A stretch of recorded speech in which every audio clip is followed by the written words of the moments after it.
Quais livros do Tolkien você tem aí na sua estante? Por acaso você já emprestou algum deles para um amigo seu e esse livro nunca mais foi devolvido? Eu já! A propósito, eu sou a Raquel e estou de volta hoje aqui no meu canal para falar com você sobre este livro que se chama J.R.R. Tolkien, O Senhor da Fantasia, e foi escrito por Michael White. Na verdade, o nome em inglês é Tolkien, a Biography, ou seja, a biografia de Tolkien. E para você que também é fã de Tolkien assim como eu, esse livro aqui é uma leitura obrigatória. Eu decidi fazer esse vídeo sobre o Tolkien porque ele desempenhou um papel fundamental em toda a reconfiguração do gênero fantástico e inspirou diversos outros escritores, como por exemplo o George R.R. Martin, autor das Crônicas de Gelo e Fogo. Há quem diga, por exemplo, que Guerra nas Estrelas nada mais é do que uma versão de O Senhor dos Anéis adaptada para o espaço. E por falar no Senhor dos Anéis, os livros de autoria de Tolkien que eu tenho aqui na minha estante são os seguintes: O Silmarillion, Contos Inacabados, Os Filhos de Húrin e O Senhor dos Anéis. Eu também tenho no original em inglês The Hobbit e The Lord of the Rings. Infelizmente, meu livro O Hobbit, na versão original em português, bem como a minha versão do Hobbit em quadrinhos, foram ambos emprestados para amigos meus que nunca mais me devolveram. E isso serve apenas para ilustrar o fato de que os livros do Tolkien são muito famosos. E talvez, mesmo que você não possua nenhum desses livros na sua estante, é bem provável que lá no fundo você, de fato, deseje ter algum deles. Então, vamos ao que interessa. Eu quero dizer que eu simplesmente adorei tudo nesse livro. Para começar, ele é em capa dura e vem com essa fitinha vermelha aqui, ó, para nós marcarmos onde paramos na leitura, o que para mim já confere um charme todo especial ao livro. As páginas são amareladas e tem uma textura que eu simplesmente adoro. E só de você folhear esse livro, já dá para perceber o tanto que eu gostei dele, porque eu sublinhei praticamente tudo, do começo ao fim. O livro também traz fotos no final, uma cronologia completa com os principais fatos da vida do Tolkien, bem como também um índice remissivo. Eu vou deixar aqui na descrição desse vídeo os dados bibliográficos dessa obra para que você possa adquiri-la caso tenha interesse. Esse livro está repleto de curiosidades muito interessantes sobre a vida do Tolkien. E uma coisa que me surpreendeu muito foi que ele aborda tanto os lados positivos quanto os lados negativos da personalidade dele. O que difere, por exemplo, de algumas outras biografias que focam apenas no lado positivo do biografado. Então, se você ainda não sabia, o Tolkien nasceu na África do Sul e foi picado por uma tarântula logo após completar 1 ano de vida. De acordo com o seu biógrafo Michael White, e eu também concordo com ele, isso deve ter inspirado Tolkien a criar mais tarde a personagem Laracna, mesmo que a inspiração tenha sido assim um pouco de forma inconsciente. Tolkien ficou órfão de pai aos 4 anos e ficou órfão de mãe aos 12 anos. E uma coisa que me deixou simplesmente exausta na leitura foi contar quantas vezes que o Tolkien mudou de casa ao longo de toda a sua vida. Não, você não tem noção! Depois de um certo tempo, eu simplesmente parei de contar. Eu, sinceramente, não sei se eu teria aguentado. Porque só de contar, eu já fiquei completamente exausta. Imagina você viver isso na pele. O fato é que, na verdade, o Tolkien teve uma vida muito sofrida. E ele passou por muitas dificuldades financeiras, especialmente na infância.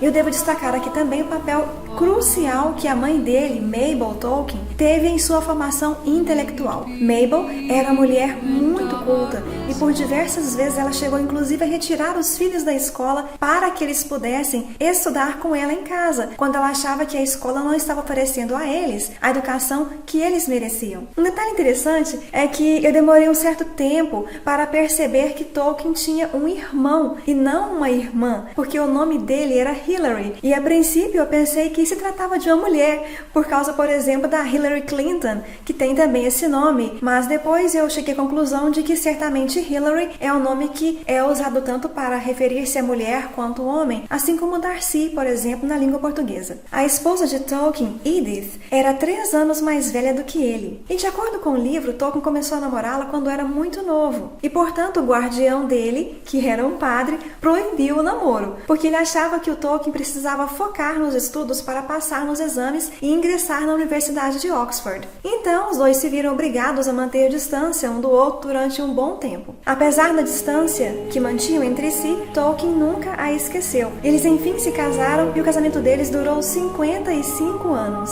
Por ser mais velha, ela morreu primeiro, e quando ela morreu, Tolkien pediu que escrevesse na lápide do túmulo dela o nome de Lúthien. Eu achei isso tão lindo, porque eu não sei se você sabe, mas o Tolkien escreveu uma história que se chama Balada de Beren e Lúthien, que é uma história de amor, e ele sempre se considerou a si mesmo como sendo Beren e sua esposa Edith como sendo a Lúthien. Eu fiquei muito impressionada também com a persistência do Tolkien em escrever, só mesmo lendo a biografia dele para você entender direitinho. Para você ter uma noção, ele gastou nada mais, nada menos do que 12 anos escrevendo O Senhor dos Anéis. E depois do livro escrito, ele ainda gastou mais 5 anos só para conseguir publicá-lo. E para piorar, isso foi feito em uma época em que havia uma grande escassez de papel por causa da guerra. E como o livro é evidentemente muito grosso, tornou-se bastante dispendioso para publicá-lo. Um detalhe muito importante é que Tolkien era pai de 4 filhos. Isso mesmo! E mesmo lecionando em Oxford a maior parte de sua vida, não pensem, viu, que ele ganhava assim aquela maravilha de salário. Não! Ele ganhava uma verdadeira miséria, tanto que ele precisava complementar sua renda corrigindo provas. E foi justamente durante a correção de uma delas que ele teve assim,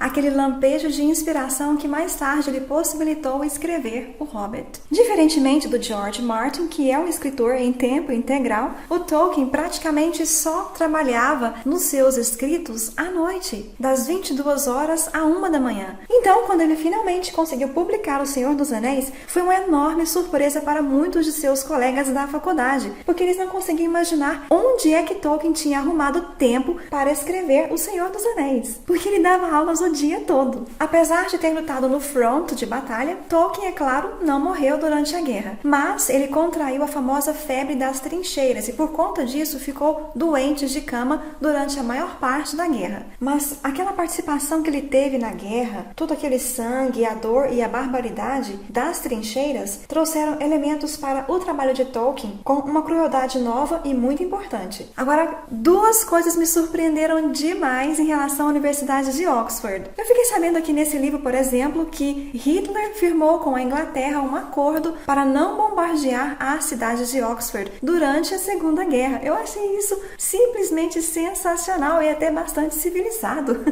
da parte do Hitler. Outra coisa que me surpreendeu muito foi descobrir que a Universidade de Oxford continuou ministrando aulas regulares para seus alunos, tanto durante a Primeira quanto durante também a Segunda Guerra Mundial. E olha que a quantidade de alunos ali fora reduzida a mais da metade. Eu achei isso um verdadeiro exemplo para as universidades aqui do Brasil, que interrompem suas aulas por qualquer bobagem e que praticamente todo ano dão um jeito de fazer alguma greve. Nesse livro aqui, eu também fiquei sabendo da grande amizade entre o Tolkien e o C.S. Lewis. Gente, o C.S. Lewis, autor das Crônicas de Nárnia. Eu nem sabia que ele havia vivido na mesma época do Tolkien, o que dirá que fossem melhores amigos. E eles inclusive faziam parte de um grupo chamado de Inklings e realizavam reuniões regularmente, durante as quais eles liam uns para os outros trechos das obras que eles estavam escrevendo. Eu confesso que eu fiquei morrendo de vontade de participar desse grupo, mas mesmo que eu tivesse vivido naquela época, infelizmente eles jamais teriam me deixado participar, porque era um grupo exclusivo para homens.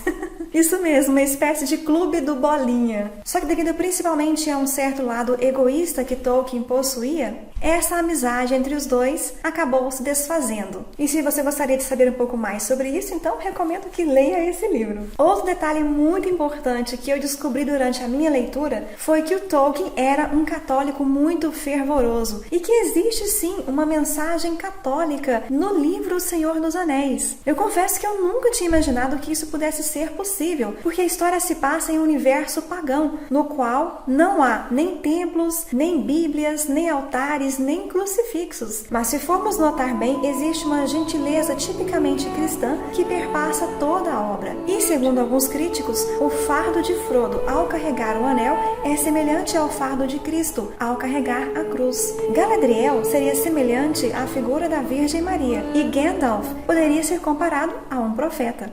Enfim, conte você pra mim aí nos comentários quais são os livros de Tolkien que você tem na sua estante. E se por acaso você já emprestou algum deles para um amigo seu e esse livro nunca mais foi devolvido. Curta o vídeo, compartilhe com seus amigos que também são fãs de Tolkien e inscreva-se aqui no canal se for novo por aqui. Até o próximo vídeo então, tchau, tchau!